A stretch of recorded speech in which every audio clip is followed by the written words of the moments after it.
Good morning, ladies and gentlemen out there. Welcome to the Bottom Line show this morning. This is the 12th of March. Thank you for joining us. We have the great Bria with me this morning. Good Good to morning. have you with us, and thank you for joining me today. Yes, of course.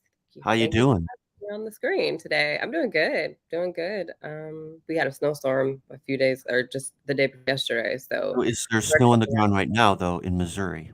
We always end up talking about the weather first, don't we?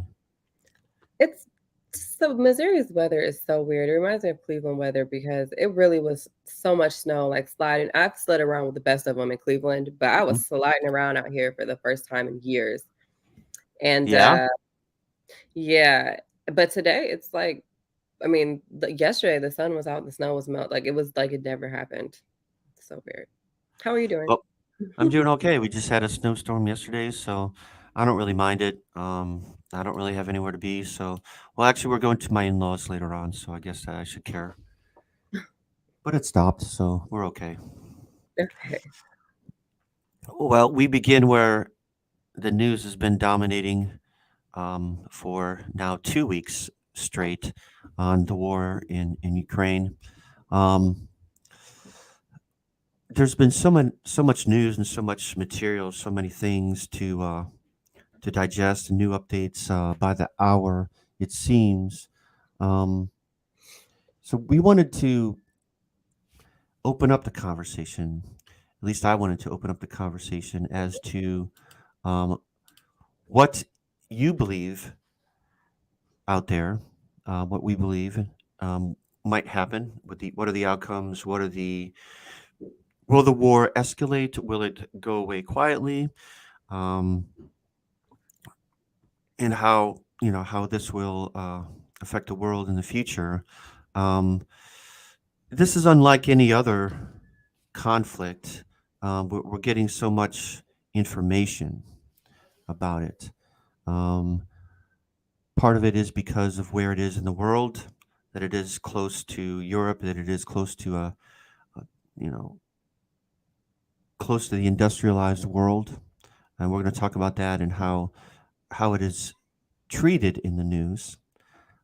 Because we've seen wars come and go where there has not been this kind of scrutiny. We're going to talk about why, and some of it might be obvious, some of it um, might be a little bit of soul searching for us. So why is it that we're so obsessed with this and not other things, such as, for example, Syria, where the entire country was devastated and invaded. Um, Bioweapons used. Millions of refugees, atrocities galore. There was no calls for sanctions. There was no calls for possible military intervention.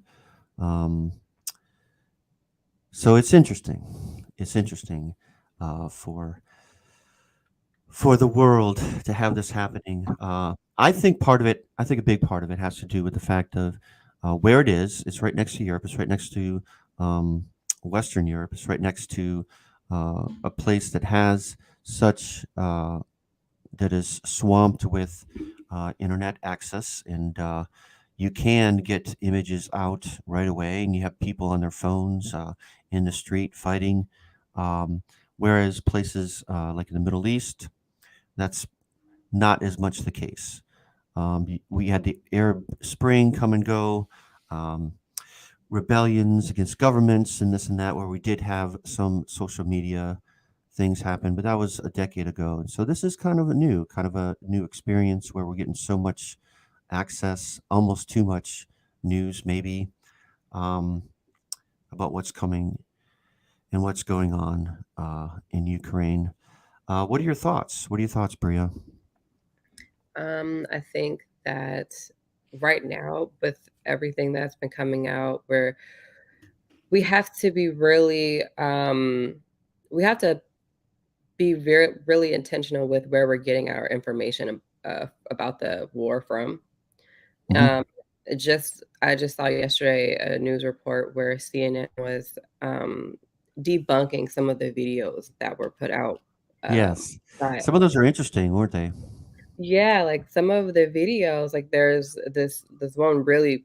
one that blew up where there were dead bodies. There were supposed to be dead bodies in like body bags, but you Yep. see the person behind like pulling the bag over their face. And I think you actually sent the article, but it turns out that was actually just that was a protest in 2013, I think, for Yeah, so years ago, like 9 years ago, this was a protest, a climate protest that happened in Austria. It had nothing to do with this, completely removed by years, and the Russian media was using this as propaganda.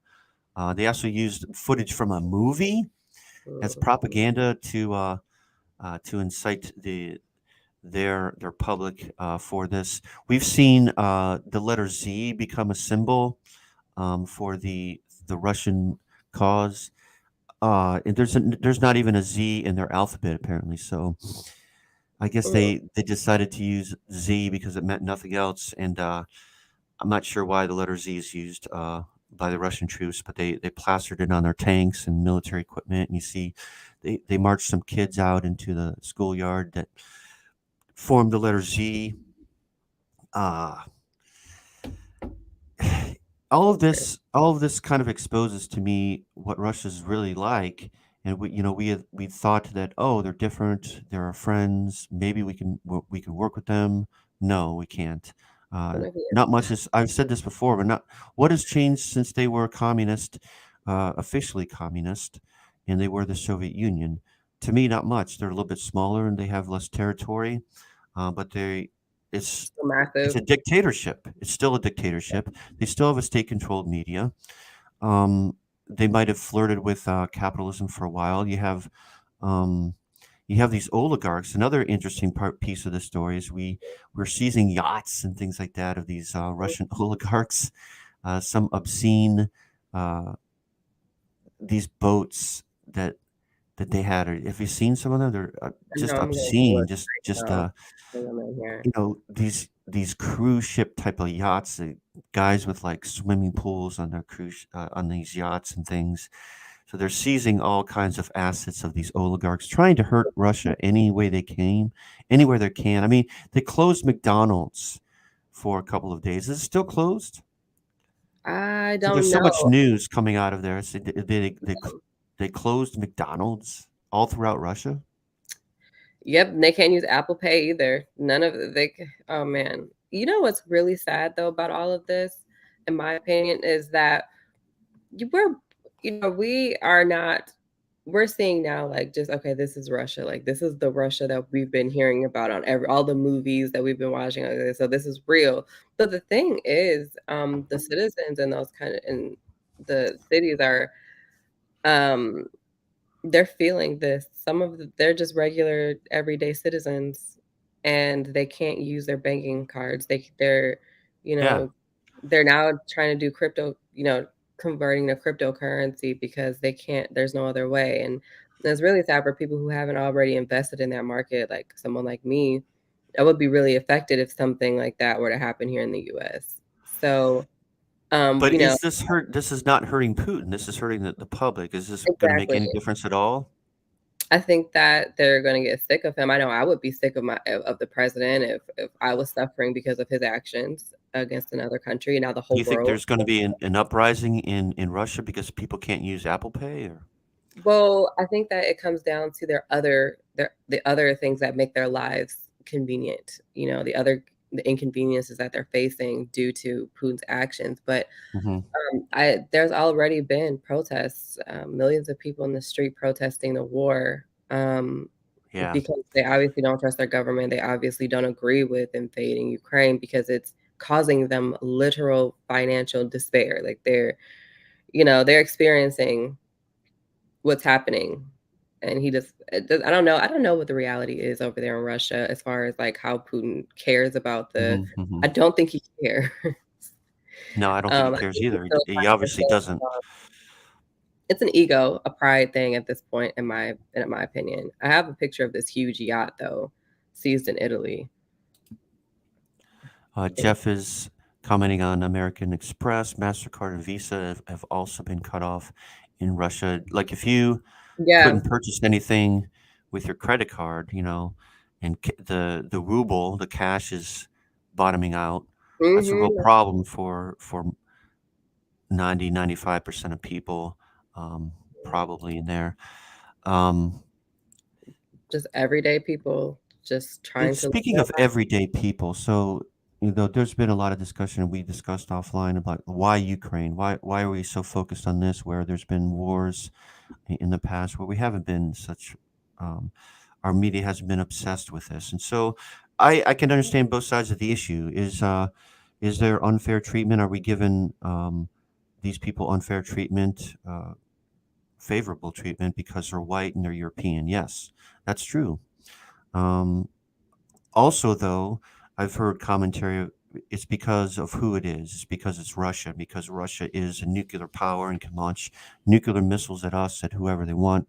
So that makes it more of a news story than it would normally be if it was somewhere in the developing world. And I think so I understand that. I understand both sides of the issue. I think my issue so much is not the fact that Ukraine is getting this much support, but that no one else gets this kind of support. Um, but yeah, so Leanne Reed says, I think they are hoping oligarchs and regular people Yeah. will rebel against Putin again to stop. I think that with propaganda being fed to them and the rest of the world making their lives harder, it could go the opposite way. Um, yeah, I honestly feel, oops, sorry, from what we're seeing, um, honestly don't know where this is going. Like this is like we are living in history. Yes, for the past 20 years we've been in war. This country has been in war, but I don't think we don't really see much of what's going on, you know? So for us to see Putin coming on and saying, "Well, if you interfere, you're going to see consequences that you've never seen in your history, your time." That's scary, you know? I don't know if I don't know what the I have no idea which direction this is gonna go. Hmm. I don't know. Like when he started a nuclear war, I mean, like, what do you say to that? Yeah. I want to get people's opinion out there. Do you think this war will spread? Do you think that Belarus will get involved? NATO countries would get involved? Do you think that a no-fly zone will eventually be incorporated? Do you think that Russia will not launch a nuclear weapon? Supposedly, they have like smaller nuclear weapons that are like tactical nuclear weapons where they're getting a lesser yield and that are actually of use in conventional warfare. That would be extreme, and it would be hard to sit back and just let that happen to anybody. I think it's hard. I think that people, um, you know, I think that it could escalate. I think that people are underestimating what he cares about. Does he care about escalating the war? I'm not sure that he does. I'm not sure that he does. I'm not as convinced that if we did a no-fly zone, that it would end up to be World War III, a doomsday scenario. I think that it might work, but it would be a hard decision. Well, can you explain what a no-fly zone would mean for Ukraine? A no-fly zone would be that the Russian planes would be um, confronted if they were doing bombing runs over Ukraine. By who? So NATO planes, American-made planes piloted by NATO pilots, largely American soldiers, would be out there dogfighting with the Russian jets, who are um, who are making war upon Ukraine. All these bombs and missiles that go off and hit a hospital. Um, we would confront that and try and stop it, and so there would be direct confrontation between two nuclear armed superpowers, and that's what people are nervous about. So, Thanks, because I think from what I'm seeing on my Instagram, my Facebook comments, people don't understand what that means. They're like, "Just do it. Just they just want a no-fly zone." I'm like, that kind of means that we're going to be that is in us engaging in the war. That's not, us throwing sanctions on him. That's us shooting down. That's Mhm, the when mhm. Biden said when American bullets or when Russia and America are exchanging bullets, that's war. I Yeah, think that it would result. I do think that it would result in a war, and this is a declaration of war. What Leanne Reed is saying, and what Jeffrey Donnelly is saying. Sorry.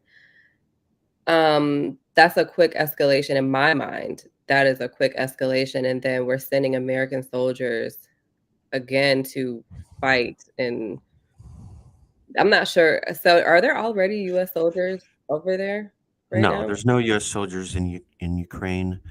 There's U.S. soldiers stationed in In Europe. that region, it was what I'm saying. Uh, as close as Germany, I know for sure. There's Mhm, probably some U.S. soldiers stationed in places like Poland, um, who is a NATO allies, and the the mhm. I always get confused. There's the Balkan region and then there's the Baltic region. So I think it's the Baltic region where you have Estonia, Lithuania. Mhm. Uh, those countries are also NATO countries. So I believe that there would be American troops there as well. Um, the It's interesting that they've seen some veterans of other foreign countries come into Ukraine to try and help them fight. Oh, yeah, I saw I think that it's possible that Ukraine might be able to resist them yeah, based on the willingness to just to go to war. We've seen some Russian troops come out against the war. One captured Russian soldier I just saw a clip this morning. Um, is asking for forgiveness and this and that. He disagrees with the war. There's been some rumblings that they were lied to. The yeah. troops were lied to. They say they were going to training exercise, and then next thing you know, they're in Ukraine.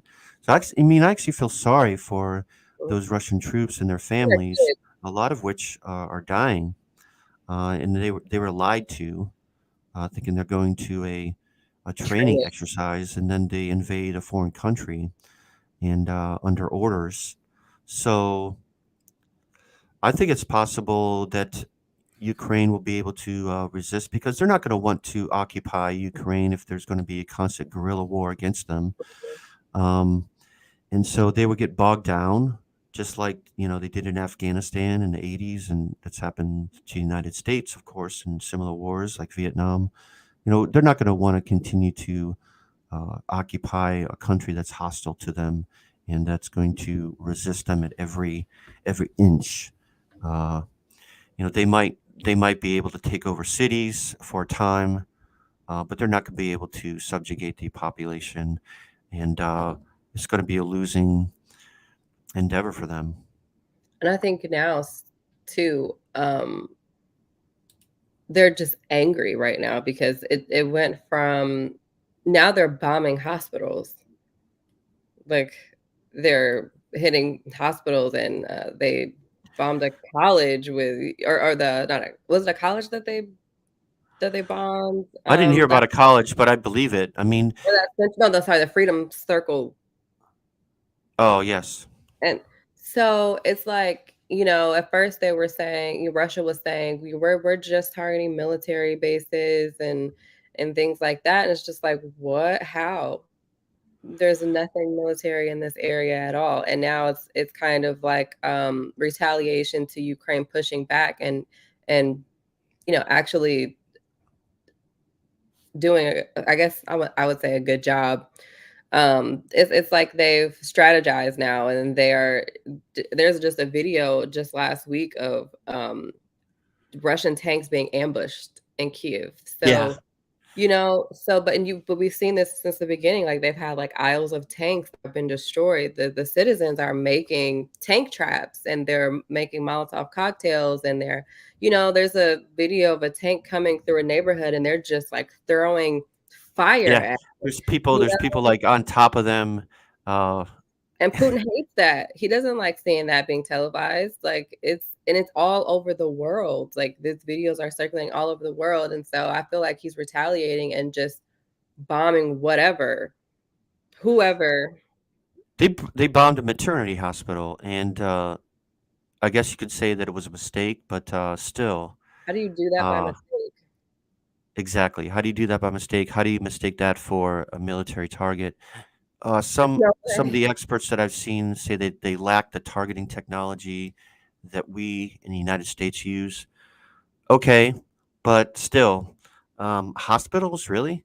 I think that's a That's little too particular. Like, that's a little too specific. Like, I could see, like, maybe a maternity hospital, office no building less. or yeah, Babies. We're talking about babies. yeah, that is that's a clear that's on purpose. There's no way you can mistake that's on purpose.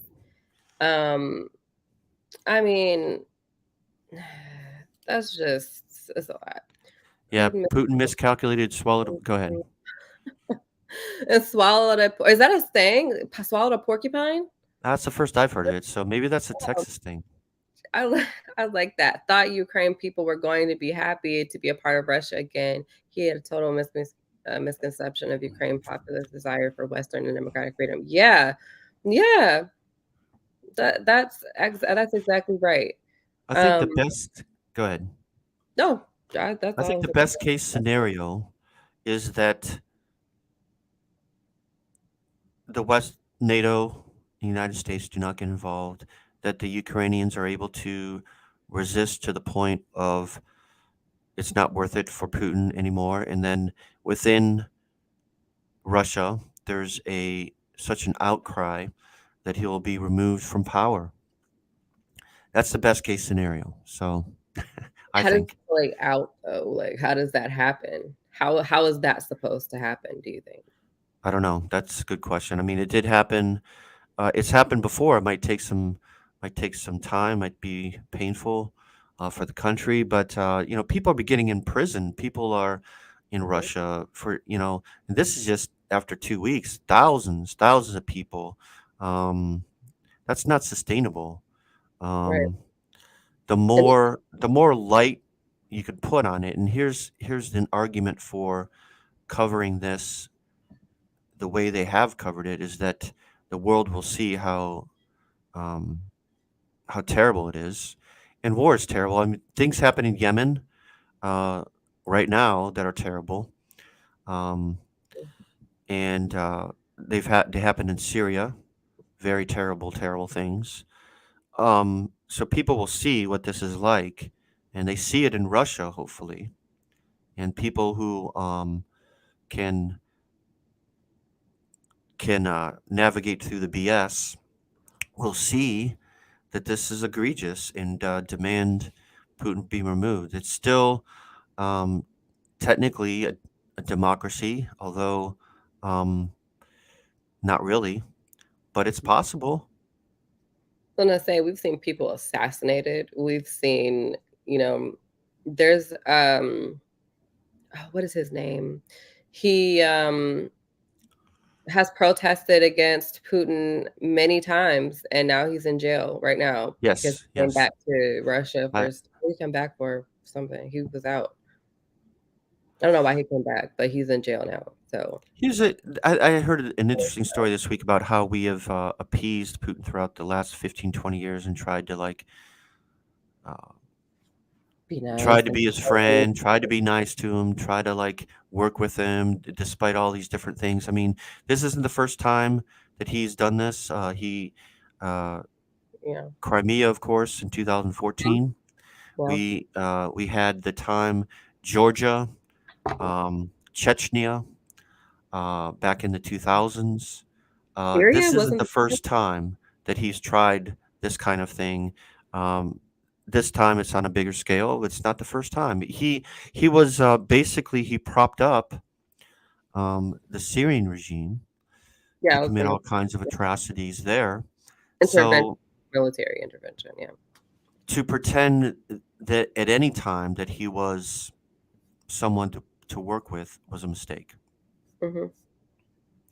Yeah, you messed up. Oops, sorry. Yep. You messed up when Switzerland is against you. Oh, yes, I saw that. Switzerland. It's all So neutral. Yeah. you're on the wrong side of history when the the queen of neutrality, Switzerland, who didn't fight the Nazis, uh, imposes economic sanctions to you. I'm more worried about like the sort of escalation that this would have, the ripple effects of the escalation of military throughout the world. Japan, Germany, who have been historically since World War II been very pacifist um, countries, are Mhm. now increasing their military budgets, increasing their offensive capabilities. Right. So this will have effects throughout the world, and the one reason about why Ukraine is because it'll have ripple effects throughout a lot of the world. Whereas, unfortunately, places like Yemen, um, most people wouldn't be able to point that out on a map. So, just being real.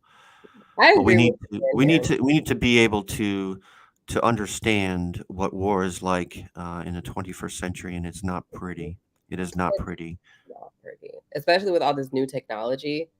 I was Hmm. just talking to my husband about this, but I do want to Leanne Reed made a comment. She said, Putin has never been interested in democracy. Do y'all believe he could be removed and jailed? I kind of think death is the only stopper. I agree with this. He's a very prideful, very egotistical, and I do not think that he's going to um just give up power. I just don't think that's going to happen. We have I mean the his talk the way he's talking, the way what he says in interview, what he says when he like what? It's crazy. And I've watched over the last few weeks, I've watched several Putin interviews where he is like deflecting questions and turning it around and doing the Yep. what is it? Is that whataboutism is the like about what is it? When you ask a question and you direct it to, like what about this country? And it's like he deflects a lot and he's in interview you can see that he's very prideful, he lacks accountability. I don't think this is going to go very well. I don't think that he's going to be removed from power. I also don't think he's going to be assassinated in my personal opinion. I also don't think that either. So I don't really know where that leaves Russia and the rest of I us. think it would be very hard to take him out like that because of the sort of iron grip that he has upon the government and the power structure there. I think targeting the oligarchs is good because those are his cronies, those are his people. So if they're upset with him, then I think change is possible. But But he doesn't care about the normal people on the street, middle class people in Russia or whatever they think. He'll imprison them till the cows come home. mhm, But it's just the people who hold power. And if there isn't oil money coming into Russia, things will change. Things will change eventually. I have to think. Can he be removed and jailed? Maybe not internally in his country. I think it would be big news if he were removed and then somehow he was on trial for war crimes. I mean, you remember all this Bosnia, um, Herzegovina stuff from the '90s, and he was I mean, up for what was his name? Gosh, I forget. But he was up for war crimes in The Hague. That would be big news. I don't think Putin will ever face that, unfortunately. But he'd be justified in being put up for war crimes. I think. Um, they are. Didn't haven't they presented a case for that already? NATO war yeah, I crime, mean he's bombing hospitals. right? So is he going to? How does that work? Oh, there's an international court, and so you know you hear about things every now and then that have been very bad, such as the former Yugoslavia. Um, when he was up for ethnic cleansing, things of that nature. Um, this would be um, definitely a candidate um, for for something like that. I think. But how did it work? How does it work exactly? I don't know all the ins and outs, Yeah, but like how do you if he doesn't care about the international court? How do you who hauls him you could off to still jail? try. You could still try him and convict him and imprison him.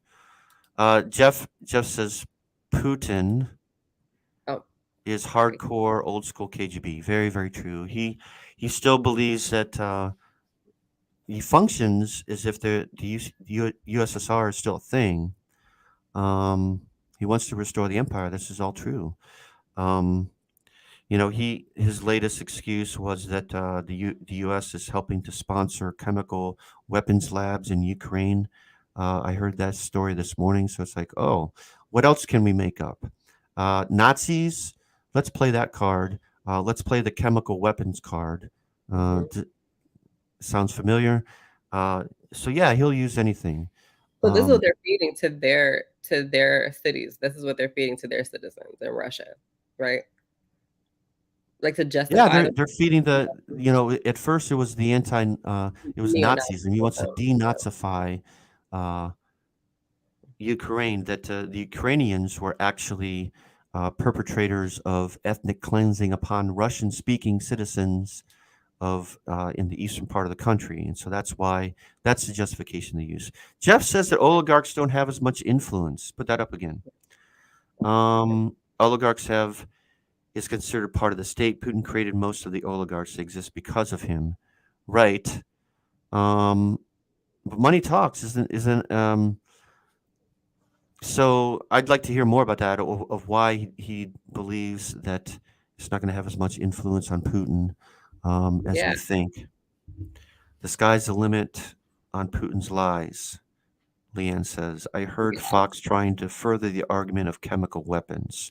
Yeah, there was some story about how Tucker Carlson was repeating uh, the supposedly repeating the lies of Putin that there is chemical weapons labs in Ukraine that the U.S. had to support it or something. I didn't hear the full story. That sounds I don't that listen to sounds a anything. bit out there. That sounds out there. I'm not Tucker listening Carlson to has Carlson. I already knew. lost any kind of credibility in my mind as far as like in the past he was actively admitted that he was rooting for Russia in certain situations in the past 6, 10, 8 years ago. Um, and people still listen to him though, that which is amazing to me, amazing to me. At this That point, he is still considered so popular when he's been so obviously wrong about so many things. I mean, obviously, no one actually believes anything that he says or takes it very seriously Oh, because do he's. they? Maybe they do. Maybe that's I why we mean, have all these people out there so uninformed about things I and mean, believe such crazy things. I've had a lot I'm of. being real here. How is it that we have all these people that believe all these conspiracy theories? It has to come from somewhere. Maybe it's Um, Tucker. I don't know. I don't listen to him.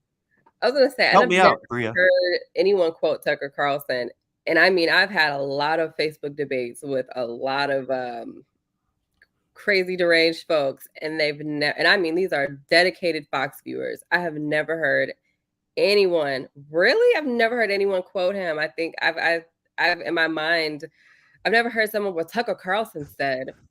I've definitely heard them reference other shows, but I'm thinking that it's his show now was just in for entertainment. I think people just tune in to watch and to just listen to what he says as a laugh or, you know what I mean, just to support their own ridiculous ideas. But I mean, hey, maybe some people do quote him. I just haven't. I don't think that anyone really takes him so seriously anymore. It's just annoying and it's I guess I'm just tired of his like, you know, racial comments and his, he's the way that he does everything for shock value and Hmm. I mean, he's just a joke. He's a joke. He's Yeah, a I hot don't hear anyone necessarily quote Tucker Carlson. I don't hear anyone say like you did. Tucker Carlson said this and this, but um, it comes from somewhere. Um, yeah, but I think Tucker Carlson uses talking points from other people. Like I mean, he doesn't make his own talking points up. He just parrots everything. Like he repeats every single thing he hears. Like he could hear something walking down the street and then come to the show and just repeat it. And it could be something entirely crazy. The sky's gonna be green tomorrow. Like yeah, he just doesn't. I don't think he has any interest in fact checking or any. He just wants to keep his views and his ratings. That's what he wants to do. So we have posted on the bottom of the screen aid for Ukraine. Mhm. Um, that is a reputable agency, but if you want to help, find something out there that can help and help these people. It's such a huge need right away. Millions of people fleeing in just a few weeks. We've all seen the pictures of elderly and families living in, uh, you know, subway stations for weeks and running out of food. And it sounds terrible. Power's cut to a lot of Ukraine, and it's still wintertime there. So it sounds Right. absolutely terrible. Um, we've seen a lot of things on the news from Europe about different kind of refugees and refugees that are not Ukrainian citizens but lived in Ukraine. Anyway, my mic is messing up here. I mean, Uh-oh. there we go. But people, students from Africa, for example, are one of the ones who have been unfairly treated. We have a video here I'd like to show people about that. Every day in the chat is just help, help, please, can you help us out, please, please, can anybody help? There's parents there, there's children there, and they're trapped there, and it's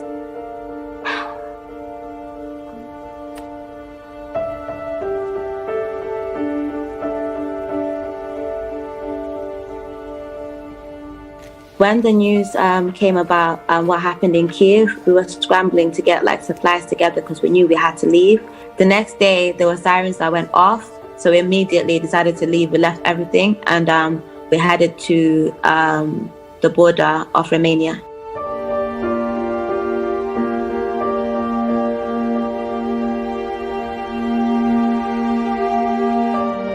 So the day the news broke out, I instantly thought about the African community in Ukraine because I knew nobody would prioritize what was going to happen to us. So I started creating Telegram chats so that people could communicate and think of ways to get out, and sharing resources on Twitter, along with trying to find my own way out. The students on the ground in Sumi have been like raising their concerns with me about what is happening. So far we've been able to find 1,000 students, but there's still some students that we're not in touch with, and the number is growing every single day.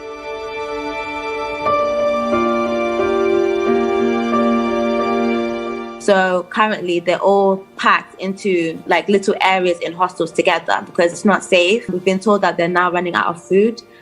In the shops, there's just snacks. They're too scared to leave to even go get more food. So the situation is very, very serious. Like it's very dire. I'm exhausted. I'm so tired of the journey itself, but I'm also increasingly like, it's really, really upsetting me, like speaking to students every day who are crying out for help. And I know that I've managed to cross over to the other side, and I can't help those people by myself.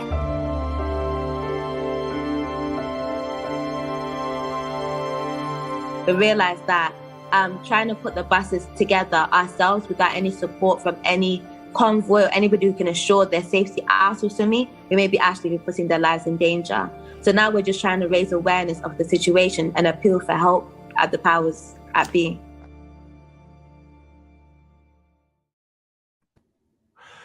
Sad story, sad situation, just from one witness to the atrocities there, and we've seen stories about people of color being uh, taken off Denied buses access. and trains and denied food and so forth.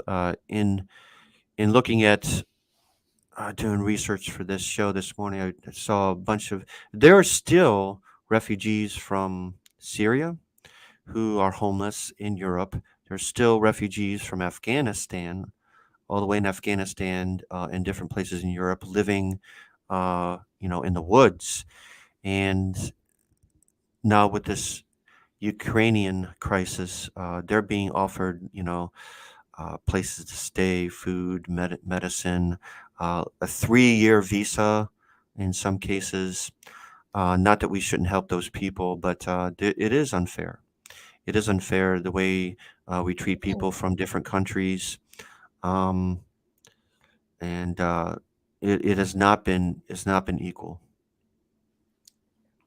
So this is what I was referencing earlier was just I don't think the treatment of I think the treatment that Ukraine is getting, Ukrainian refugees are getting that actually are like Ukrainian. I think that is the right way to do it. I think everyone should get that treatment. Is what I mean, it shouldn't just be Ukraine, it should be everyone that is. It should be Syria. Where is their support? Where when we had Afghanistan how do you say Afghanistanian? Yes. Refugees is that I always get stuck up on that how to say it. But anyway, I when they think that came is to what the you say, Afghanistan I can't say it. Afghanistani. Yes, I cannot say it. I don't know why my tongue won't allow me to make the so when but anyway, we had refugees from Afghanistan come into Missouri. Everyone was upset about it. Everyone was upset about refugees from Afghanistan coming to the United States. But free Yeah, well, you don't Airbnb want them here. for I Ukrainians, heard people say that. that's crazy to me Hmm. because we would be open arms for Ukrainian refugees. You know, there's Airbnbs free to Ukrainian refugees. Yeah, Leanne's right. It's So Afghans, Afghans. Afghans, thank you. I'm sorry, you guys. No, it's okay. I'm so sorry. No, I- And honestly, though, that is, you know, the reality that we are facing is that in real time, we are seeing the racism within the fabric of society, not just one country. It's everywhere. It's everywhere. It's in the soil. It's in the air. It's everything that we are consuming every day with media, with from since the beginning of racism, since race became a social construct, this is what we have been, mhm. we've been brainwashed. Just before we came on the show, before we came on the show, I made a comment where where you were saying, what was the comment? Oh, I commented on the banner. I said unfair treatment of refugees, thinking that I thought the refugees were being treated very well. The Ukrainian people are getting a lot of support. And Darren made a comment like, I'm talking about the African students that are still in Ukraine. And I'm like, that's right. They are also refugees. So even in my mind, even I have in my mind biases where I equated the refugees to being Ukrainian, being white Ukrainian that are leaving the country. I didn't even I was thinking, what about the unfair treatment of the African students there? They're also refugees. They're also refugees from Ukraine. So Eventually, go ahead. So go ahead, and then no, I'll comment. no, that's just it. It's just like we're brainwashed. You know, constantly we are constantly making biases in our head Yeah, and this is what is this is why you have African students who are trying to get out that can't. Is all I'm saying. Yeah. it's too bad. Um, Soon, someday, real soon, we're going to be called upon as the United States of America to take in Ukrainian refugees. Because there was a call to help out Afghans. There was a call to help out Syrians, which we largely didn't really heed that. Um, Although we did take in a few thousand, but still, I wonder what the attitude will be like for the Ukrainians to travel overseas and to settle again in the United States, if we will see them open with open arms into this country as they've been in Europe, They will be. or there will be like, oh, not in my yard, not in my backyard, not in my city. They're right. Like we saw some of that attitude in the United States for Afghans who helped us during the war, who are on our side. So it's just interesting. I think there will be some soul searching for America to do. Already, I asked myself, well, why is it that I'm kind of fascinated with this war, and I didn't really think about it at all in Syria or I didn't really think about other parts of the world where things have happened like this. So I've asked that question of myself. So seeing the ugly side of globalized racism, Jeffrey Yeah. said. Going back to oligarchs, Jeff Well, has this comment here about he facilitated a second wave of oligarchs via state contracts, private suppliers in many sectors, infrastructure, defense, healthcare, um, taking kickbacks.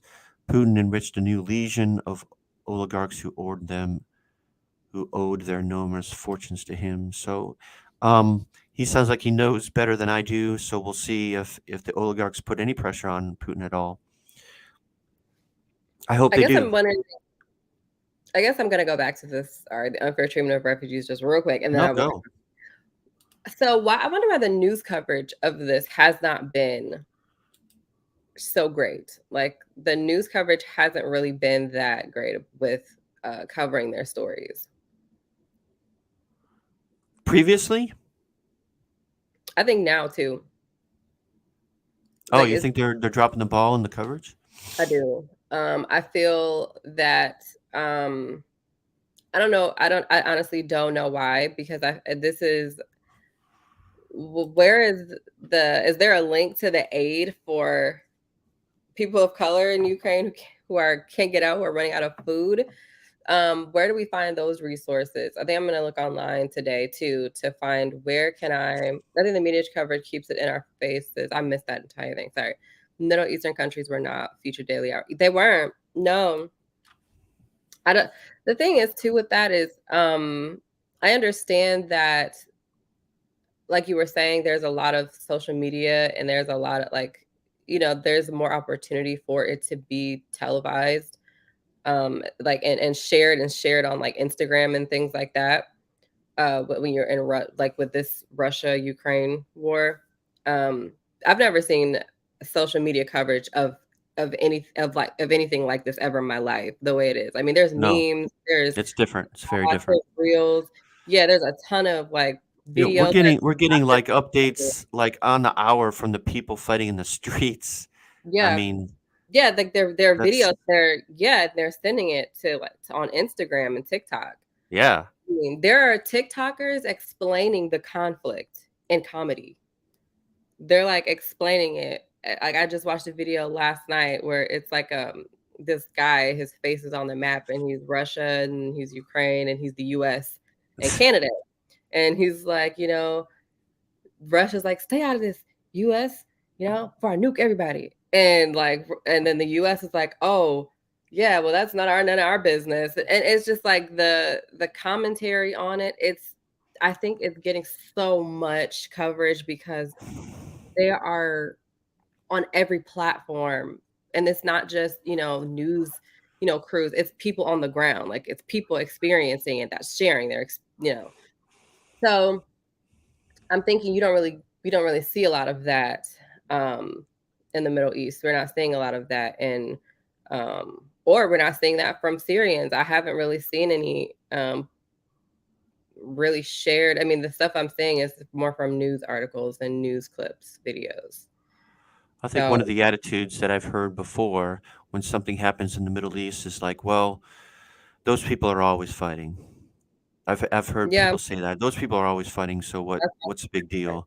Um, with the implication that they're violent people, with the implication that because it happens all the time there, that they don't care about um, peace and mhm. civilization as much.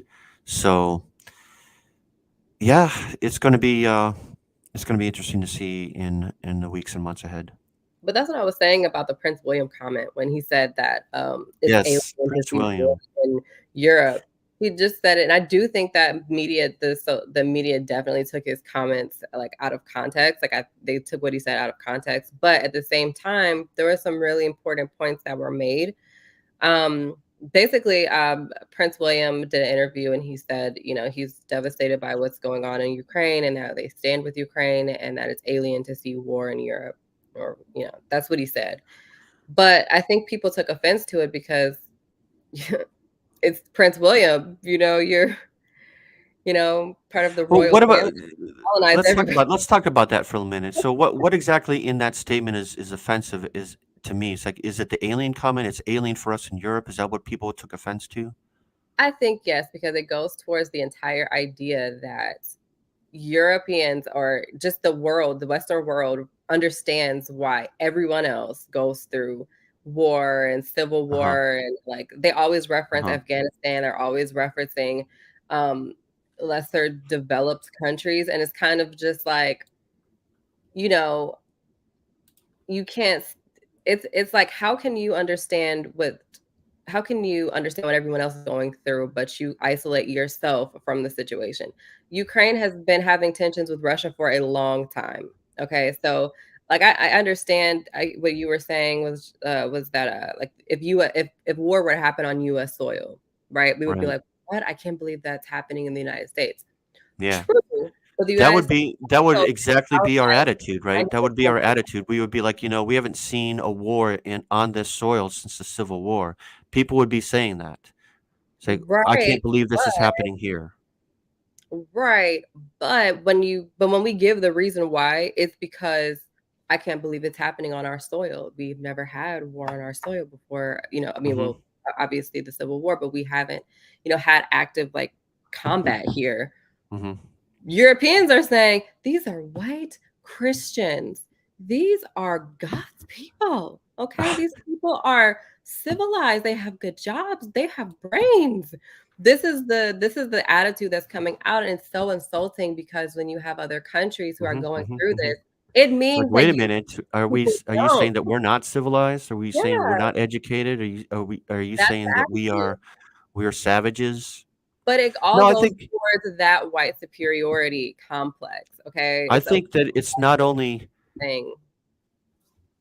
a white It is. superiority complex. Okay. It's a white supremacy thing. I'm not saying that Hmm. all white people are supremacists or white supremacists. No, that's not what I'm saying. I'm saying the society, the way our society interacts with each other. It's a clear line. It's a clear line of, you know, like even the support that Ukraine is getting, like I hope I don't get chewed for this, but this is really real. The support that we give to other countries is more like pity, like, we stand with you. This is so sad it's happening to you. The support for Ukraine is like these are our brothers in war. We have to, stand by them. And it's not the same type of support, is what I'm saying.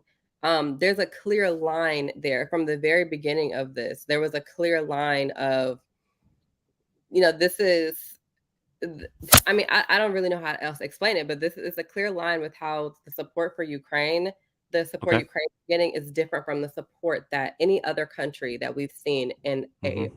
war like this Hmm. ever got. It's for other countries, it's sad. Hmm. I mean, this is sad, but I'm saying it's like it's sad. We pity them, but we don't want to necessarily take them if we don't have to. Everyone's doors are flying open for Ukraine. And it is because where they're going, even when we do, open the doors for Ukraine in the US for refugees to come here, they look like your average white person.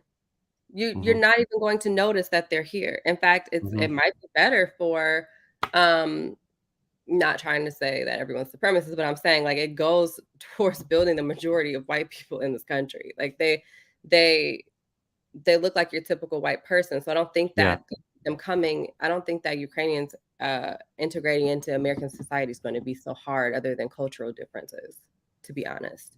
No, Like that's all completely true what you're saying. It goes to what Leanne's comment here is they live similarly to us, to how we live in this country. So I think that's a big reason why uh, access to the internet's another reason. yeah. Um, Going back to our point about Prince William and the alien comment, that historically Europe has Mhm. been an instigator of war. Mhm. Uh, in the 20th century, two world wars going back in time, England was a colonizer who spread violence throughout the world. The Europeans have enslaved people from Africa and other continents. So yeah, that That's why people looked at we're alien. It's alien to us here in Europe. It might be in recent history, like in the last couple of decades, but I think it's possible that I don't know this. Maybe somebody out there knows this more. Is that Europeans have a people, not a people of European descent. I'm talking about actual Europeans who live on the continent in Europe, as they say on the continent, might have a superiority complex to the rest of the world. They think of themselves as more civilized. I don't know this, so I'd hate to be putting words into people's or thoughts into people's mouths, but I haven't lived there. But it's possible they may have even looked down on Americans and say, "Well, your Americans aren't as informed and civilized as us Europeans." It's possible that the mainland Europe, Western Europe, has a sort of superiority complex in these things, and we've seen it when people of color are trying to board trains uh, to flee to Poland and to Czechoslovakia and to Romania and wherever. So, To be fair, I don't think that it's intentional. I think that it is just it's just it's conditioning, right? It's just conditioning in society. We all have biases that we have inherited from, what we've learned. Like, I mean, I don't think it's intentional. When you're looking at the news footage, when you're looking at the coverage, and you hear the news anchor saying that this is this is unheard of. These are Christians. These are, white people. These are Europeans. This isn't Afghanistan. This isn't Syria. This isn't somewhere, where you would expect war to happen. I think when they're saying it, I don't think that it's intentional to discriminate or to criticize another culture. I hmm. think that they've just been conditioned in such a way that they believe that Europeans are, or white people are, it's impossible for us to have conflict like this. How is this possible? I don't think that I don't really know. It may not be intentional, but we need to be intentional to change it. I absolutely agree. We need to change the conditioning of society. We need to emphasize the importance of equality, and that's what I think we're lacking. I think that's a part of the system, is that, there's just there's a superiority complex there. It's just Yeah, you have to there has dismantle been definitely that. for sure. I think that if there's anything that might be good coming out of this is to say that war anywhere is bad. War, Mhm. people dying anywhere Over is land bad, whether it's or North power. Africa, Central America, um, Southeast Asia, wherever, is bad. So I wanted to pivot to a related topic, to give attention to something that hasn't been uh, Talked about gotten a often. lot of attention. It's Yeah. gotten some attention. Brittany Griner is a WNBA star. She's an all-star in that league, in the Women's National Basketball Association. She plays overseas in places like Russia during the off season to supplement her income. And she has been detained in Russia. I think it's a month now, and she was detained for CBD oil, um, Mm. cannabis oil, apparently, that was in her luggage at the airport when she was trying to leave. So I'm concerned about where she is, how she's doing, what's going to happen to her. She's a lesbian. She has a wife. We know in Russia they're not keen on people uh, with different sexual preferences, and so I've been concerned about her and what's going on with her. We have a video. Uh, Okay. can we see that now or Mhm. okay? WNBA star Brittany Griner is still in Russia after being detained since February. Customs officials at a Russian airport claim they found vape cartridges with hashish oil in Griner's luggage. Now, possession of the oil is a crime in Russia, punishable by up to 10 years in prison. And Griner, like many WNBA players, was playing basketball in the country during the offseason. Now, Secretary of State Antony Blinken said Sunday the United States will, quote, provide every possible assistance to citizens who are being held in foreign countries. The U.S. State Department reissued a do not travel advisory on Saturday, warning Americans against traveling to Russia in the wake of the conflict in Ukraine. And the Red Cross is providing humanitarian relief in response to the crisis in Ukraine. If you would like to help, support, and donate, please visit redcross.org/ESPN. NBA Today will be back after this.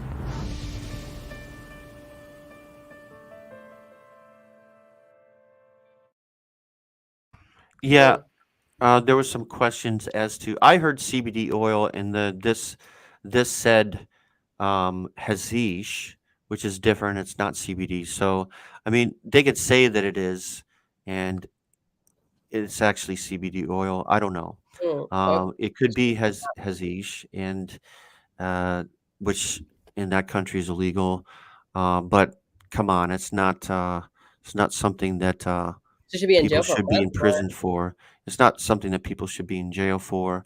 I know technically, so she was caught coming into the country. Um, so thank you for that correction, not trying to leave. So, She was. uh, but yeah, we need to get her out.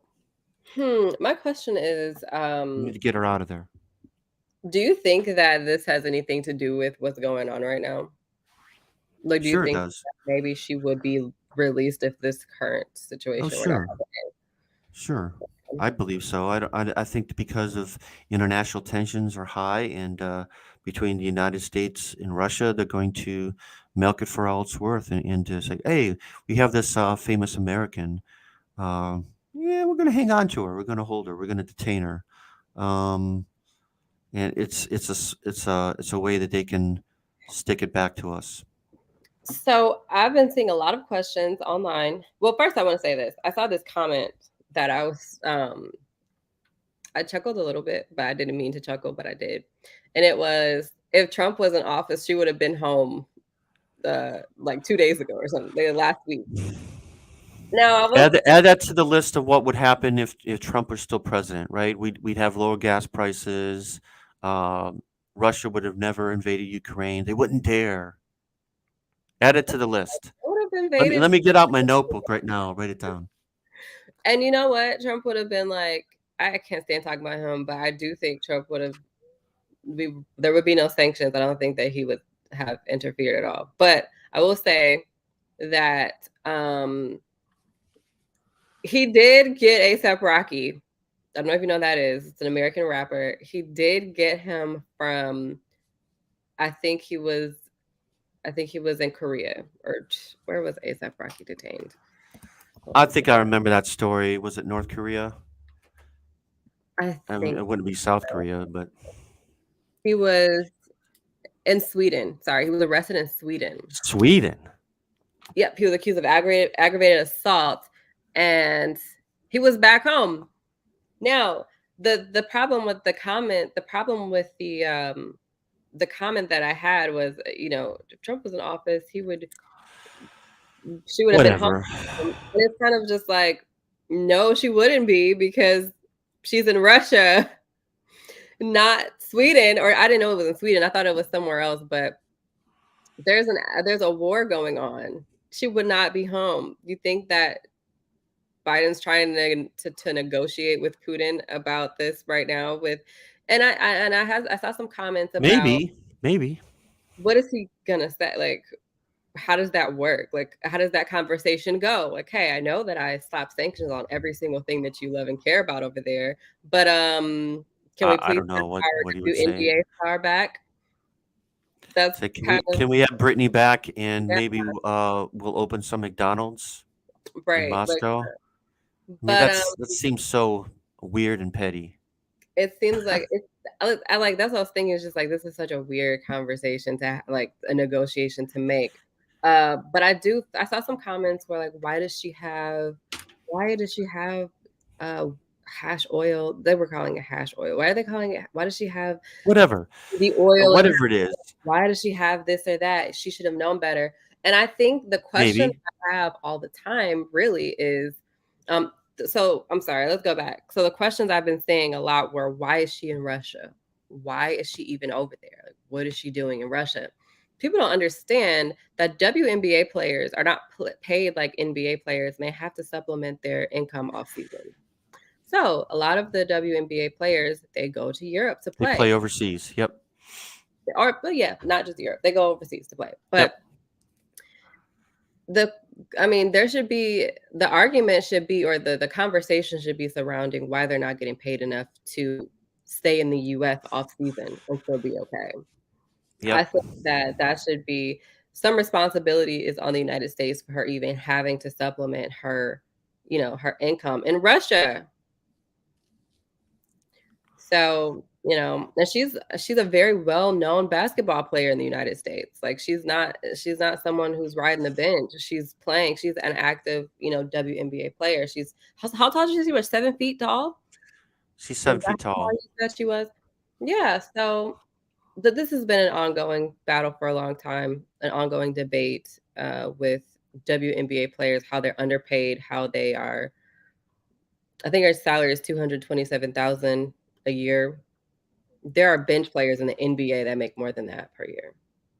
Okay, so she is a 7-time WNBA All-Star, 2-time scoring champion, 3-time All WNBA first team. So she's one of the greatest WNBA stars of all time. I'm trying to see if she had won a title. Oh yeah, she did in 2014 with the Mercury, Phoenix Mercury. So, but she has played in China before. She's played in Germany. Um, Just her all look. to make a living playing basketball. It's not like she wants So to do this, guys. She's not traveling the world to, just see the sights. She's supplementing her income. So put that out. so I'm just concerned for her. So I hope that she can come home. Yep, I remember this story. Leanne said Jamal Khashoggi, a permanent U.S. resident and outspoken critic of Saudi Arabia, was killed and dismembered while Trump was president. He basically said, oh, well, he gets lots of money from them. So, yeah, let's talk about, yep, I remember that story. That was terrible because, That was a you terrible have this. story. Talk about grisly. Yeah, you saw them bringing the totes like out of remember there was video camera of him going in and then them coming back, or do you remember there's a video of men coming out of the hotel with suitcases or with like totes, and they were assuming that was him in there, like they had murdered him. Yeah, I And mean yeah, I hate to chuckle. That's just, I mean that's just that's it's grisly. terrible. And It's the terrible. comments were, well, he's not an American citizen, and we're just like, he's a journalist. I know. He's I don't. citizenship. He's not has Yeah. citizenship. He's has conditional citizenship. We'll say. Here's. He's in the US. I don't want to get into too much about Trump, but here's the thing. He was a pussycat in regards to foreign policy. Let's be honest. This man stood in Helsinki and refused to criticize the guy standing next to him, Putin, when it was obvious what he had done and what he tried to do. And he believed Putin, in spite of every single intelligence agencies of the United States government, had the opposite to say. Every single one, by the way. So this is the United States government, and he's taking the side of a hostile power, of a hostile leader. So I didn't want to get into that, but because I loathe to even mention him. I remember that. Oh gosh, that was the worst. That was terrible. So let's be honest about anything if Trump were president, this and this will happen. Let's be honest. Let's be honest. And let's be real. Okay. And that is just dishonest. Jeffrey says the argument for higher pay is a revenue comparison. I don't know how much I want to get into this. That's definitely true. The NBA does not, the WNBA does not pull in near is the amount of revenue. And you could make the argument, well, she gets 200 some odd thousand a year. Couldn't you make a living doing that? Yes. But it's her prerogative to do what she wants and to play basketball where she wants. She likes to play basketball. She's a professional basketball player, so why not play overseas? This is a free country, free world, so why not be able to maximize your potential while you have the physical physicality to do so. You're not going to always be in your 20s and 30s and be able to do this. $227,000 per year for a celebrity is actually not a lot of money. It's not. So let's now, as far as like WNBA players being paid more, they should be, but you have to also consider what kind of crowds are they pulling in, what kind of revenue. So that's a different argument. It's not incumbent upon the United States to somehow pay Brittany Griner to make sure that she doesn't have to play basketball in a foreign country. That would be beyond. The industry. And she obviously wants to play in places. I just wanted to get her out of Russia. So I just had a backstage moment. Okay, let me explain. So normally when you and Dad are, what's that on air? When you and Lamar are out here on the front line, and I'm in the back running the show. I can see myself in the camera, and so I like sometimes put my lip gloss on, and I just did it. I did it just now, and I was thinking like, oh no, you're in the front, you're not in the back. Sorry about that. That's funny. Oh well, hey, we're pretty laid back. That was so funny. We'll make a hard pivot, but it's still related, right? Gas prices. Yeah, gas prices is definitely related. So, what do you think about this? Do you think that our gas prices right now are rising because of the Russia tension that's going on? No, I don't buy it. And I'll take that argument to wherever it goes. I don't buy that the gas prices, the prices at the pump have anything to do with what's going on in the war. For one thing, we get, I think it is 1.8% of our oil from Russia, which is not a lot. Biden has released strategic reserves. The oil companies, in at least the last part of last year, made record profits. So it's not like they don't have money in the bank. It's not like they need to raise prices. I understand a lot of what has to do with increased prices is increased demand. And even at that is price gouging. Exxon, BP, these people do not need money. They don't need to fleece us, and yet they are. It's fleecing us. It's taking advantage of us. It's like, oh, well, we got a bunch of people going back to work and looking to go on vacation now because in the last 2 years they weren't able to do so. Let's stick it to them. They always do it. They do it during the summer when people travel. It's not because of any shortages. It's not because of the Keystone Pipeline. 3/4 of the Keystone Pipeline, the goals of the Keystone Pipeline are already in place. That oil is being produced. It's just a matter of how you transport that oil. So it's not like the oil isn't there. It's not like we already have land contracts. These companies have federal land contracts to drill in federal land. That's not the issue that they are not using. They're not using these contracts, hundreds of them. So it's not that. It's not a drilling issue. It's simply they are fleecing us. Period. Okay. Yeah. Yeah, I know a lot of people were wondering because they're like, wow, the gas prices are so high, and they're blaming the president, and they're blaming the war with Russia and Ukraine, and they're saying that it's because I try to connect the dots myself, like, well, how does that equate to us paying $4 a gallon at the gas pump? And honestly, it's just so confusing. Gas prices, the way how war causes increases in gas prices, and how like inflation. I'm just like, well, this just started. And I honestly don't really know about this topic myself, but what I'm thinking is this just started. How are gas prices already rising? Is it because of like, are they anticipating the need to rise, the need of oil going up in price? Like what's happening? Are they trying to supplement for that now because they know the prices of oil are going to go up? I mean, but now the prices of actually I was looking online, according to, okay, so crude, is that Yeah, that's a the term. benchmark? Um, there's a benchmark crude something. Anyway, it's up to like 113 dollars per barrel right now or something like that. That mean anything? So I'm thinking like maybe Yes. the price of oil is going up, and I don't know. I'm trying to Well, make sense of it. How does it relate to the war? And I honestly don't see a relation. And I'm trying to.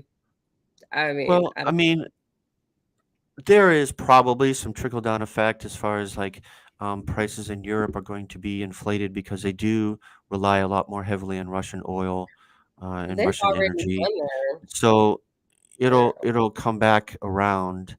But and honestly, when I was like, okay, so we're going to pay a little bit more at the gas pump. Why are we so concerned about this when there's people fleeing for their lives? It does seem petty. However, once you get to like $6 and you get to Mhm. $8 and $9 that you're seeing in California, then you're like, okay, well that's Significant. that's a big deal to people Mhm. who to travel for work. When I lived in California, I had to drive to get to work. Yeah. My work was 2 hours away and then an hour away and I was doing both at the same time. And gas prices were 4.39 a gallon. I was paying 20-25% of what I made for just to get there. Mm, So yeah. um, that's a concern. That's yeah. That's a Well, concern. back to And the Europe. Mhm. there should be, there might, I think there should be some price capping. Yeah. Why can't there be? Why can't there be um, a price cap on gas? Because it's so much of our economy, and the middle class suffers a lot when there is such an inflated cost. Yeah. So this is what Prices are capped in other ways. We subsidize um, cost in other ways in this Mhm. country. Why not for oil? If it's so important, if our economy depends uh, so much on gasoline, and it affects so many other things, why not put in a price cap on it? because it would affect the people who would have a say on putting a price cap on it. But Yeah, part of it Leanne, is a panic thing. Part of it is a panic thing. Yeah. so this is what I was saying. Are they getting ready for this? Like, are the prices rising because they're yeah. So yeah, I read about this. Hmm this right here. The organization, uh, Yeah, petroleum but exporting organization of petroleum exporting countries. Okay, there we go. I was doing some research, and I saw that. So in Europe, Russia actually puts out like approximately per day they export 5 million barrels of oil, and like 40% of that goes to countries in Europe. And so Europeans now though are the Europe some European countries now are actually deviating from buying Russian oil, and they're buying elsewhere, which yes. is why their prices are going up really fast. So I can see it affecting them, but we get about 700,000 barrels of oil from Russia. Okay, this is per day. which is Okay. actually a very small percentage of the oil that we use in the US. So that's why I was saying I'm not sure why our gas prices are going up so high if we get such a small amount of oil from Russia. We don't get it directly from Russia. We export from Canada and where else do we export from? But I saw that Jeffrey made a comment. Oh, it says much worse than situation for Central Europe gets 80% of gas from Russia. Mm. Okay, so I mean, yes, Those OPEC how does are we does getting cite affected by OPEC this? does price their barrels of oil. However, the United States produces more. We get most of our oil internally, so you can't blame. It's not completely on OPEC. We Oh, produce most of the oil that we use, hmm. so it's not totally dependent on OPEC. But a lot of people get their oil from that's what I was like. I don't see how our gas prices are going up. I can see other countries because so like Saudi Arabia and Russia are the two countries that export the most oil according to OPEC. So I can see how, other countries are suffering, but we get such a small amount from Russia. So I'm with you. I Where are don't. the We are gas not a prices member of coming from? OPEC. If we get hmm? We are not a member of OPEC unless I'm completely wrong. We are not a member of OPEC. I didn't I'm let me looking it up right now. But and no, it's not 8% that we get from Russia. It's like is 1.8%. not part of OPEC. Right. Who said 8%? 8% of our oil comes from Russia. I was saying that because we import such a small amount of oil, like you were saying, why are our gas prices being affected? I can see other countries that are getting oil from Russia, but not our country, since we don't get that much oil from Russia. So So what is the the explanation? members of OPEC are all Middle Eastern countries. I'm looking at this, and there's a few African countries as well. There is not. We are not a member of OPEC. No, So we're not. So I know that. I'm just saying, why are our gas prices going up, though? Unrelated.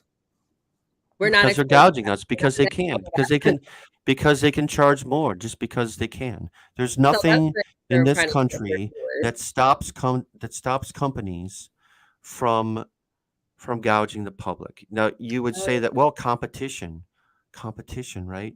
Well, the more you have monopolies on things like healthcare and healthcare supplies and medicines, I going back to medicine. Um, let's use the price of insulin for example. Tell me why the price of insulin had decided to all of a sudden increase. Is there a reason? There Oh, is no reason. because the There's no medical industry reason I because wasn't they saying they're can. evil. They're all That's the evil. only reason. It's the Why? only Because they're reason why. evil? Did the price cost all of a sudden cost more to make? No. It's because they It can. didn't the pharmaceutical who got sued? There was um a And how pharmaceutical far company. did that go? I think he's in jail. What is the name of that guy? He was thrown in jail for um yeah. Yeah, that was a different drug. Right, but I But was just going to insulin is widely used by millions of Americans. That's a prime example of of price gouging. And there's only um, tell me how this is really any different. Just because they can. There's only a handful of major oil producers. And when you have monopolies, they can set prices and they right. can all make a profit. Right. Oil is They don't have to compete with each other. I think there's a confusion. There's a confusion about how oil is priced and whose oil is priced by OPEC. OPEC prices all the oil, right? They price it No. all. They price it Do they not? just for that organization in that country. They do not price They all set the oil. expectation for how much oil should be produced and what the price of that oil They should set be. their own prices on Like oil the that's gold. purchased from those countries. So then, because we do purchase a small amount of oil from Russia that is depending on OPEC, yes? We're not a member of OPEC, We are but not a member of that's OPEC. how we import Russia is not a member of by OPEC. OPEC. OPEC Huh? is different. It's part of OPEC is Middle Eastern countries that have come together to work together as far as trading of mostly oil. I think there's other things too, but it's I thought crude Russia oil. was definitely part of OPEC. Russia is not a part of OPEC. Really? What did I read? See how confusing this is? No, OPEC is Middle Eastern based. Hmm. United Arab Emirates, Qatar, Indonesia, Libya, Venezuela, who's in South America, Algeria, Nigeria, Angola, Ecuador, Hmm. Equatorial Guinea, Gabon, some African countries, Iran, Iraq, Kuwait, Saudi Arabia, Congo. Okay, But it 13 hurts if countries, founded in 1960.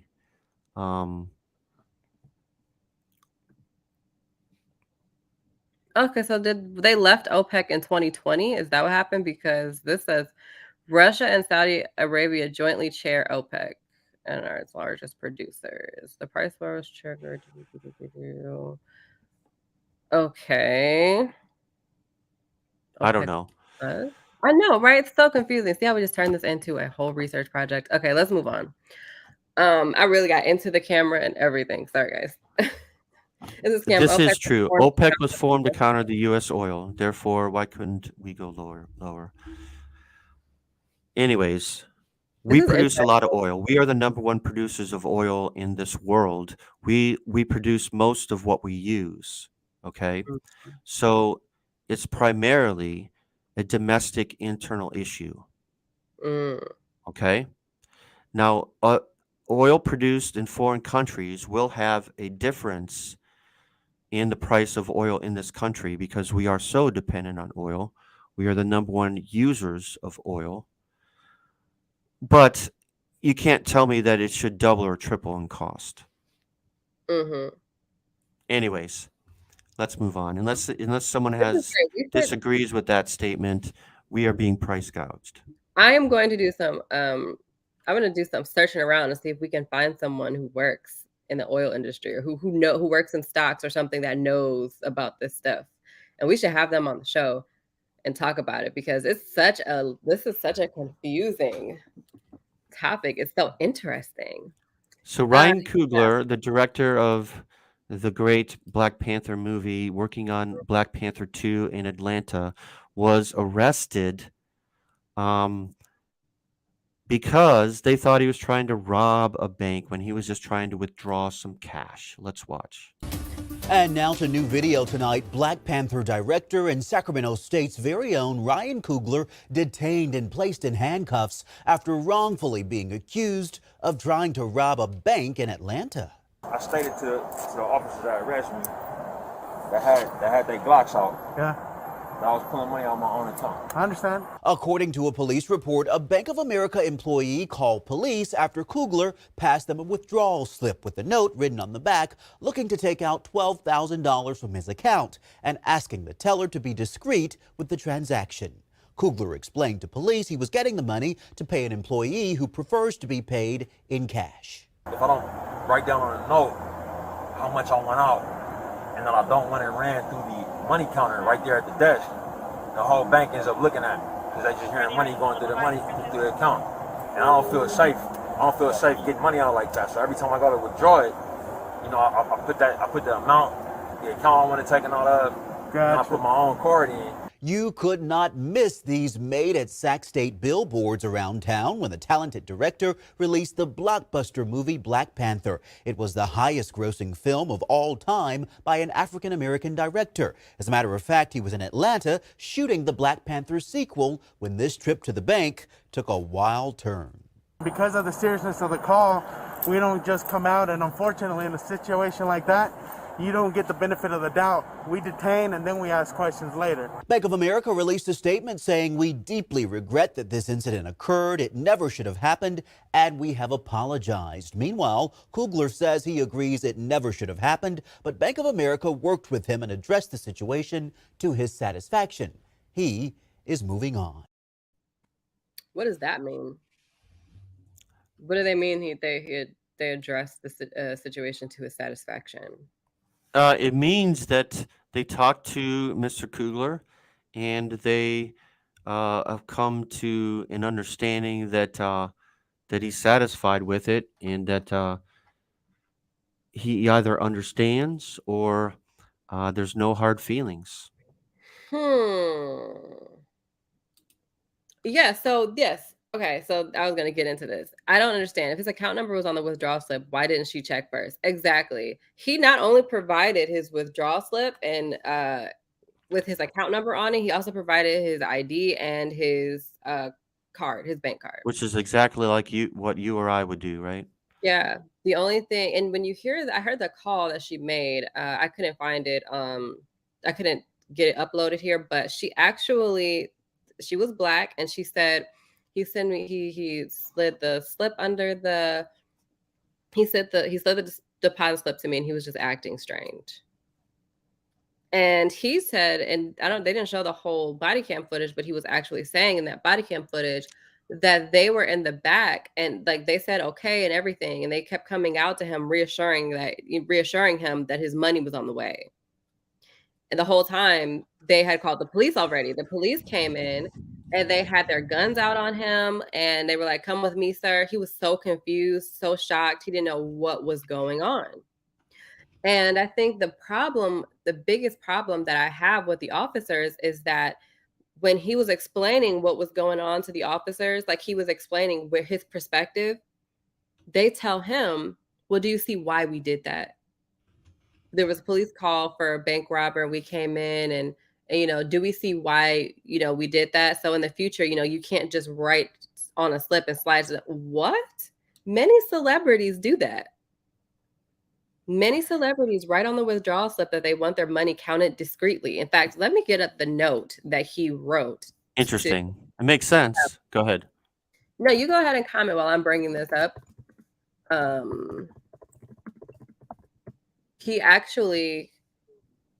The note said it was his account, but what do you think about this?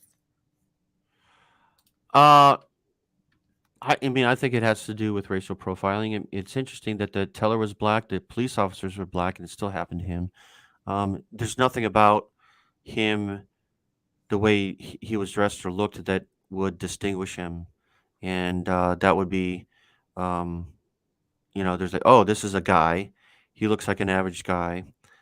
He could be robbing the bank. He's a black guy. I think that played into it. There's nothing about him. Like if I walked, I didn't know what Ryan Coogler looks like before this. So I mean, I know the name, but if I ran into him, I wouldn't necessarily know. Oh, this isn't Denzel Washington. So I don't know if I would have recognized him at all. So I think there is some racial profiling. Yeah. So the 911 call, the banker tells the operator that when she asked Kugler a question about how he wanted the money, he told her to look at the note on the deposit slip.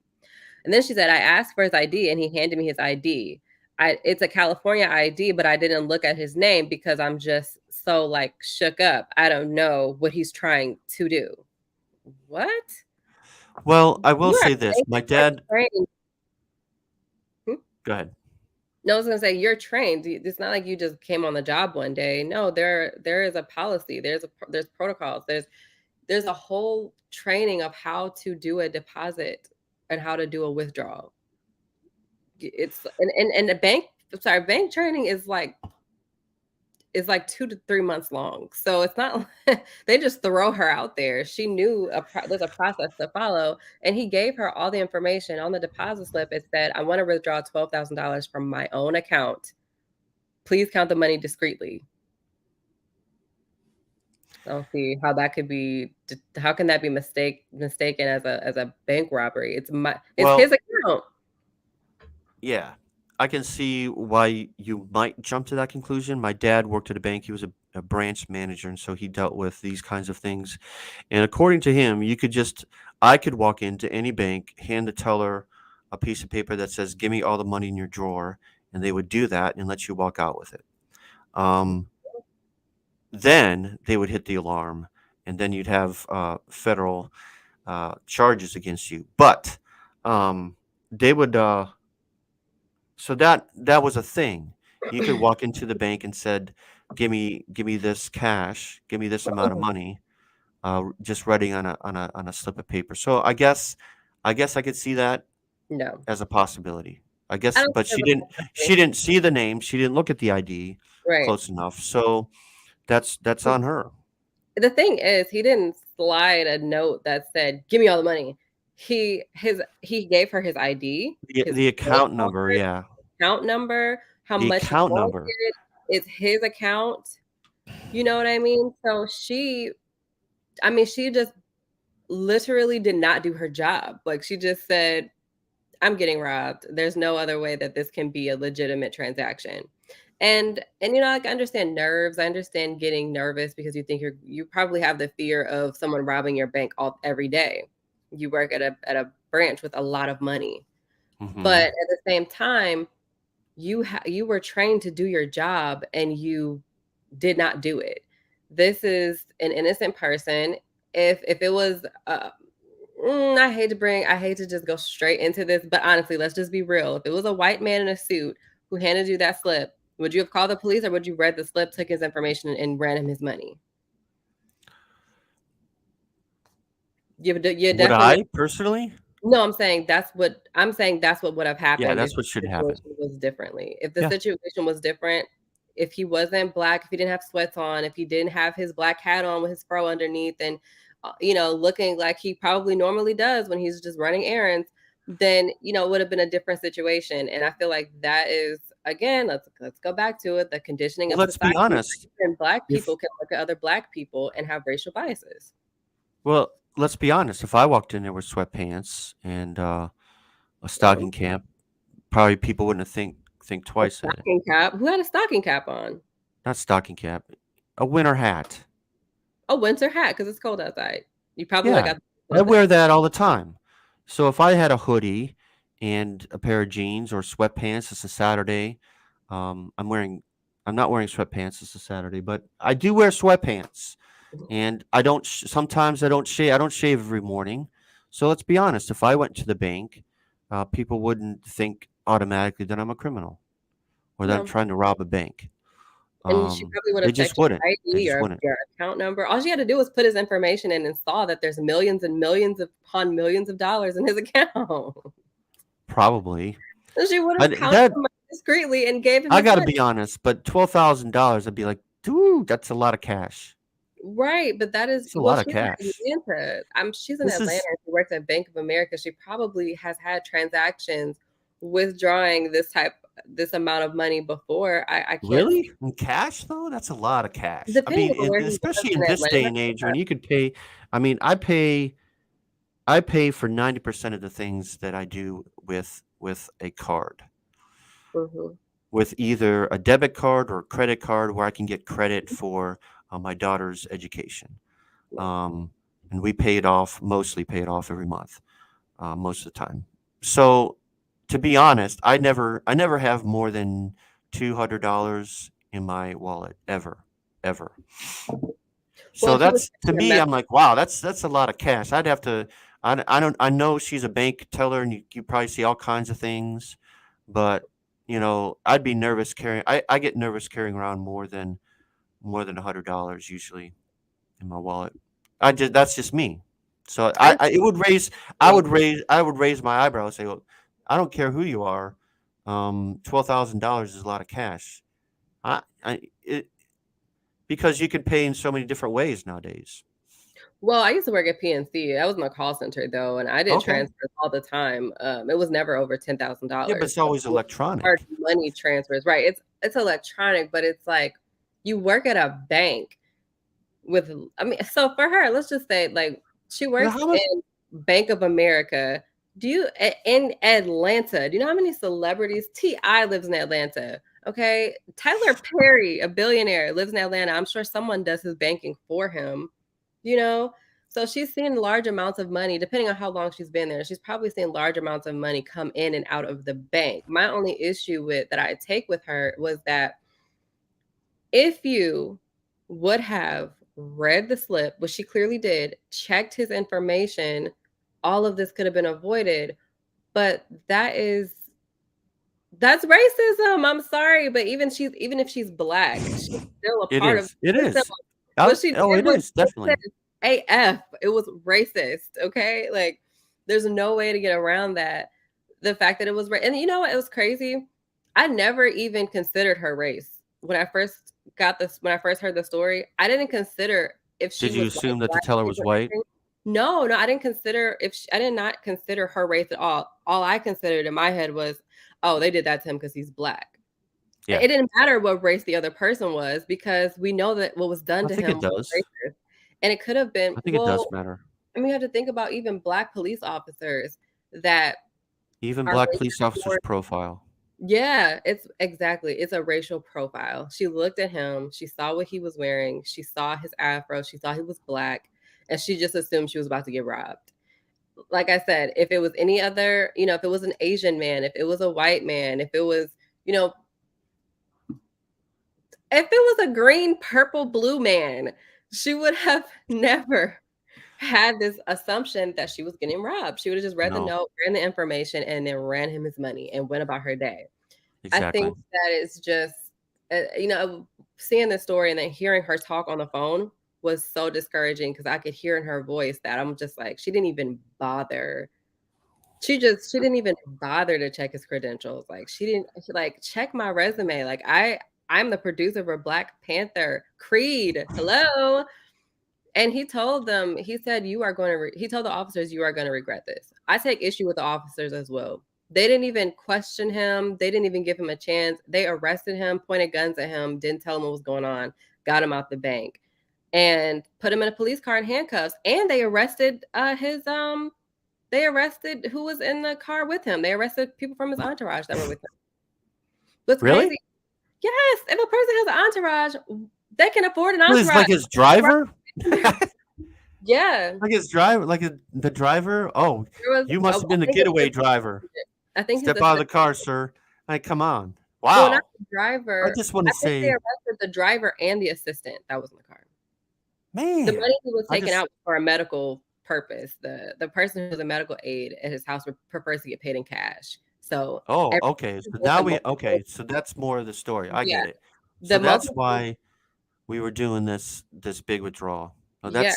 that's even more deep. Okay. Now, also, he's been to multiple Banks of Americas across the country, and he's done the same thing and never had an issue. Just want to point that out too. I mean, it's just I don't know what she's That's been too through. bad. Here's another example of racial bias. Banking while black, guys.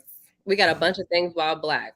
Everything is while black, where I we just want to get. say that I'm a huge Black Panther fan, a huge Marvel fan. I'm looking very much forward to Black Panther to be one of the more interesting sequels because uh, we don't have a Black Panther.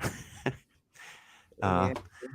so looking Dang, forward what to are that. they gonna do? How are they going to make up for the loss of Chadwick Boseman? How are they going I don't to? know. I don't know. There's a Who's lot gonna of be? rumors, and I'm not up on it all.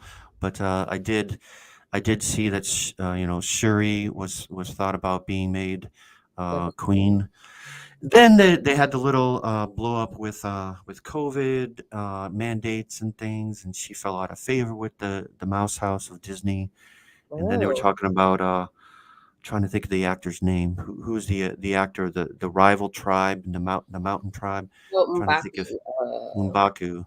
Yeah, Ooh, they were talking about M'Baku being made the new Black Panther, and why? the theory was at the end that he would take the mantle.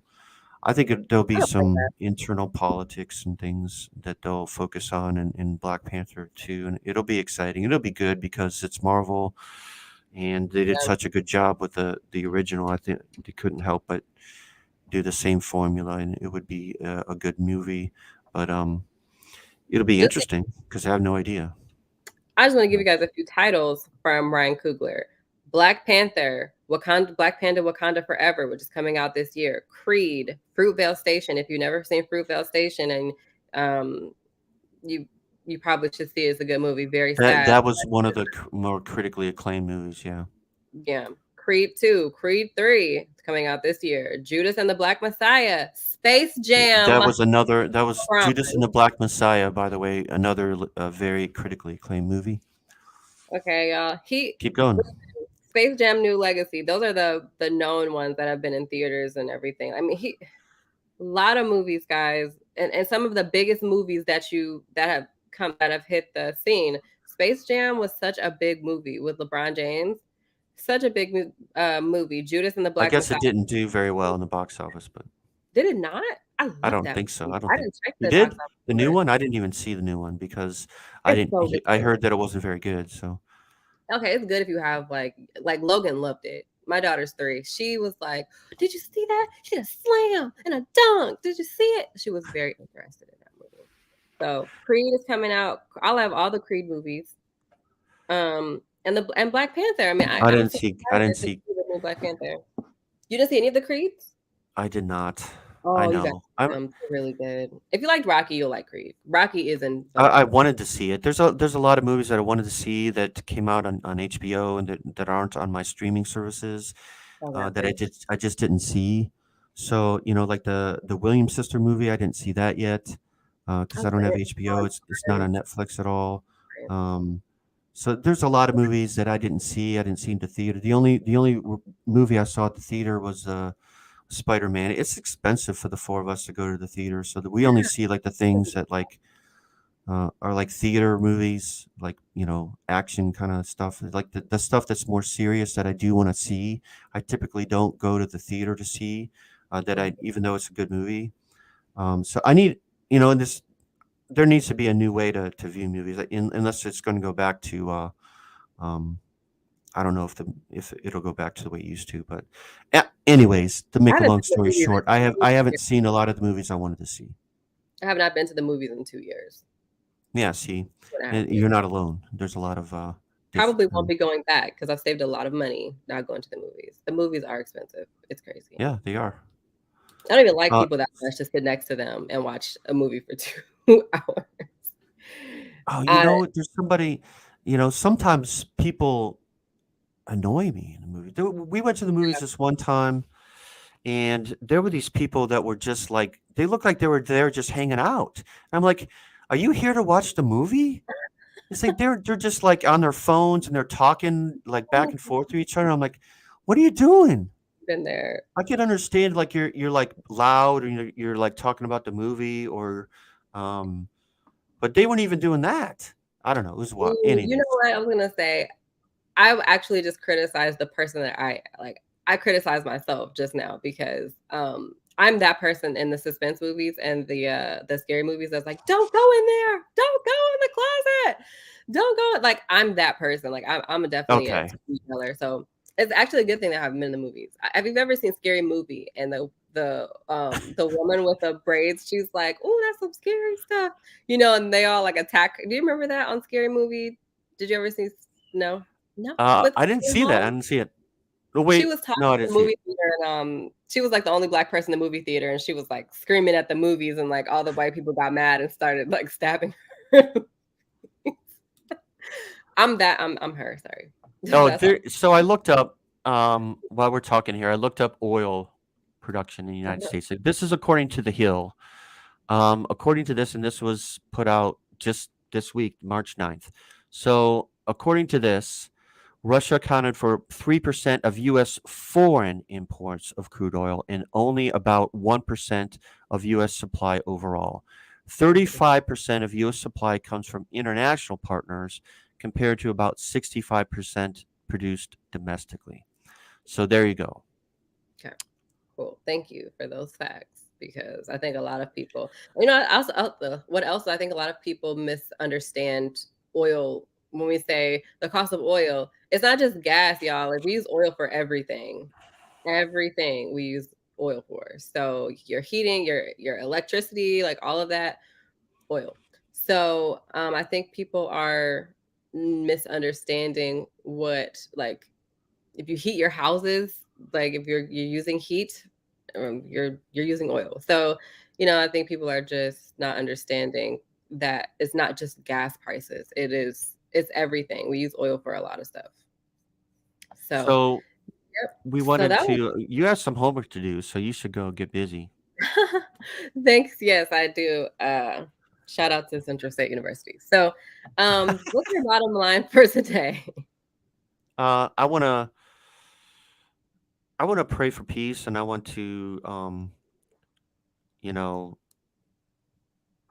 people to intentionally think about peace. And if you're not a religious person, that's okay. Whatever your expression is to put your energy towards a peace. That peace would happen. That is it not? Would it be okay if just the soldiers just left and left the arms behind and just walked away? Yeah, why not?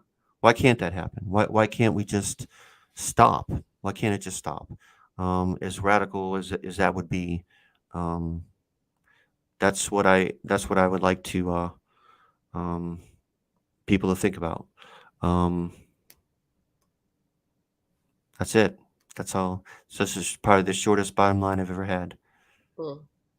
I want to piggyback off of that and say I agree. If they just drop their arms and put the weapons down and said, "Hey, we come in peace," they probably could just live in Ukraine because if you've seen the treatment of the soldiers that actually do, you know, surrender, they're able to call their moms. They're given food. They're They're given food. taken Can care you of. imagine that? I gotta take my hat in this respect. I take my hats. Well, I gotta take my hats off to the Ukrainians for several reasons. One, in their bravery. Secondly, this that you've seen reports where I'm sorry to interrupt you, but No, you're where good. Russian soldiers surrendering and they're giving them food. I don't know if I could do that. If somebody's like firing at me and These are kids though. Like they're 20. They're like 20, they're 19. Like they probably just signed up and I don't know how it works over there, but they just signed up I and they gotta give probably I just give them a came off lot of their credit. training. They're young. I mean, a lot of the reports I'm seeing are these are young kids. If they did put like one of them, they got to call their mom on the phone. That's You touching. know, so I Really, I'm do shook. think yeah, like I think that if they were to just say, "Hey, we actually didn't know when we come in peace." What is Russia gonna do? Come and get all their well, I don't know, maybe they will come and get all their soldiers back. But I And then mean, you bring I up an interesting point. Well, what if they defected? What if they were, you know what? Um, I don't believe in this war and I want out. yeah, I don't want to go back. And that's they an interesting probably point to could. do. What if they could just um, live as Ukrainians then?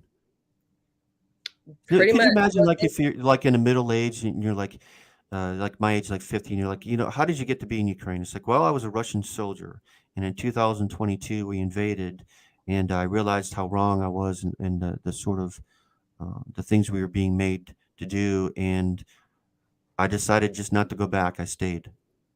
I wonder what the penalty for going AWOL is though in Russia. Well, yeah, there would Would that be be severe, considered but like treason? But they would be protected, sure, it right? would They would have be to come up with treason. some sort of protection for these soldiers that decide Yeah, to well, just if you stay. defected, if you officially defect, you could have some protections. Just an interesting idea that you brought up. Go ahead.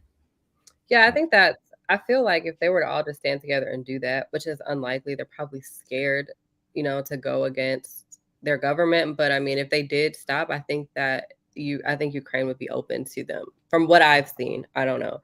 I mean, they would have to, have the chance to surrender first. I mean, right now we are seeing like people are scared for their lives. So they're just if you are a Russian soldier, you probably getting stuff, thrown at you from the regular civilian. But anywho, my bottom line. Also, along with that, I'm praying for Ukraine, but along with that, we should be looking for resources to help the African students and the other people of color in Ukraine that are stuck there and can't really get out right now because they were denied they might have been on their way almost out and then denied at the train or at the bus. And let's look for resources to also help them out. I don't know, if they have GoFundMe accounts going out there. I don't know, but I guess I'll check that interview that you just posted that we watched today and see, where maybe she said something about resources there. I thought she did. I don't know. And I would just encourage everyone to do their part. We're all human. We're one race. We're the human race. So let's try to, do our part in making sure that we're helping where we can. Hmm. I guess Hmm. that's my bottom line. I didn't really think about my Yeah, bottom line today, but I think they had a link at the end of that video for the Red Cross, so that would be a place that's certainly worthy of your donation as well. But yeah, if there's a way to support specific things in Ukraine, might be a better way to spend your money, um, yeah. or And not. I don't know.